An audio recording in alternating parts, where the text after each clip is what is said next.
Frères et sœurs, question, qu'apporte à nos vies la résurrection du Christ? En quoi a-t-elle changé notre rapport à la vie et comment? Tout d'abord, notons ce point de grande importance. La scène où se manifeste le ressuscité est ordinaire, quasiment banale. Elle se passe sur le lieu de l'activité professionnelle de ces pêcheurs qui, après la mort de Jésus de Nazareth, ont repris leur filet comme avant. Cette scène a la saveur de la vie quotidienne, du labeur que l'on reprend jour après jour, du repas que l'on prépare et que l'on partage pour reprendre des forces. Rien de sensationnel dans cette scène, rien de miraculeux ou d'extraordinaire. Si la résurrection signifie quelque chose, ce sera pour dévoiler quelque chose d'inouï dans l'ordinaire de nos vies. Ensuite, nous comprenons à l'écoute de ce récit que le ressuscité ne se montre jamais comme tel. Je veux dire par là qu'il ne se montre pas nimbé de puissance divine, il ne se montre pas dans sa gloire, mais le ressuscité se manifeste dans la condition humaine de Jésus de Nazareth. Autrement dit, et là encore c'est essentiel pour la foi, seule une vie humaine peut manifester la vie du ressuscité. Nous avons entendu, comme c'était déjà le matin, Jésus se tint sur le rivage. Pourtant, les disciples ne savaient pas que c'était Jésus. C'est curieux. Avaient-ils du mal à identifier Jésus comme Jésus? Ou plutôt, peinaient-ils à reconnaître en ce Jésus le ressuscité? Nous croyons bien à tort que les disciples ont eu un avantage sur nous que nous n'avons pas et qui nous sera toujours impossible, celui de voir le ressuscité avec leurs propres yeux, donc peut-être d'être dispensés de croire. Or, la foi, c'est reconnaître dans cette figure d'homme ordinaire, préparant un pique-nique sur le rivage, c'est justement reconnaître en lui le visage du ressuscité. D'ailleurs, un disciple, avant tous les autres, a reconnu en Jésus le ressuscité. Il s'agit de celui que Jésus aimait, celui qui se sait fort de l'amour que Jésus lui porte. Autrement dit, impossible de reconnaître le ressuscité sans savoir que l'on est aimé. La reconnaissance de l'amour qui nous est donné gratuitement est la condition pour reconnaître le ressuscité. D'ailleurs, quand l'amour est reconnu, la pêche est abondante, la vie est généreuse quand on s'étonne d'être aimé.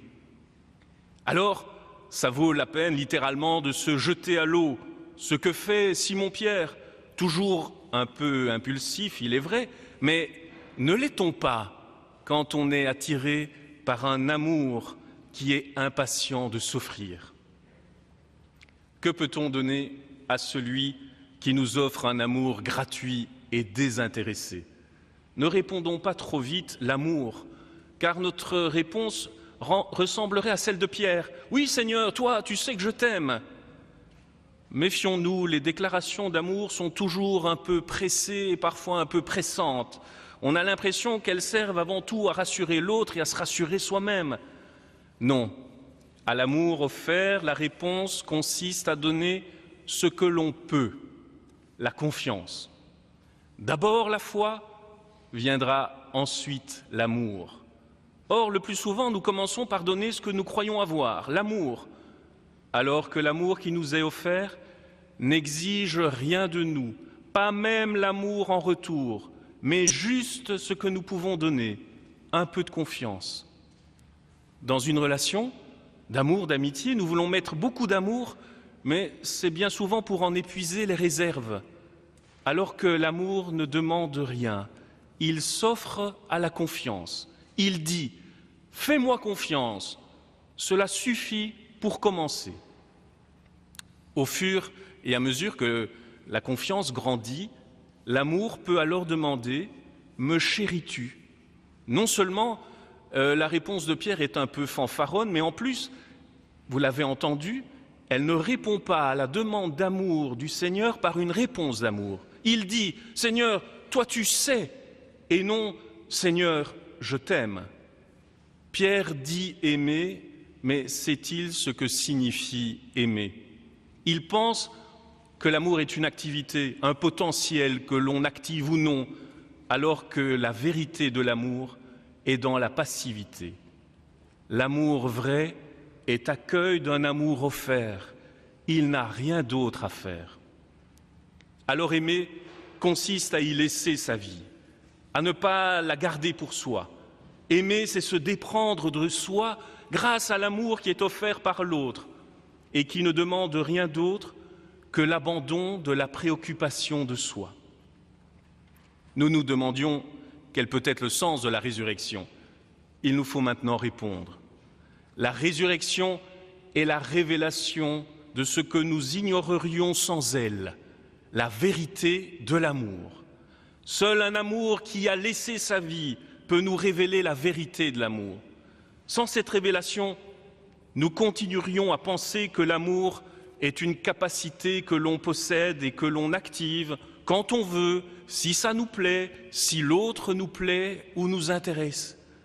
Du coup, en prétendant aimer l'autre, on ne fait en définitive que s'aimer soi-même. Et on voudrait que l'autre m'aime de me voir m'aimer moi-même. Triste amour qui n'en a que le nom, mais n'en a pas la réalité.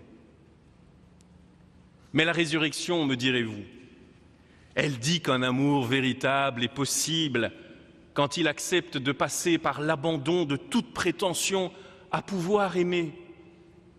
L'amour vrai donne ce qu'il n'a pas, juste un peu de confiance qui lui vient de l'autre. C'est la raison pour laquelle la résurrection, le sens de la résurrection n'apparaît que pour celui qui croit. En dehors de la foi, la résurrection reste un mystère obscur qui n'engage pas vraiment un nouveau rapport à la vie. En revanche, celui qui croit se jette à l'eau et ce qu'il reçoit de la vie dépasse ce qu'il pouvait en attendre. Amen.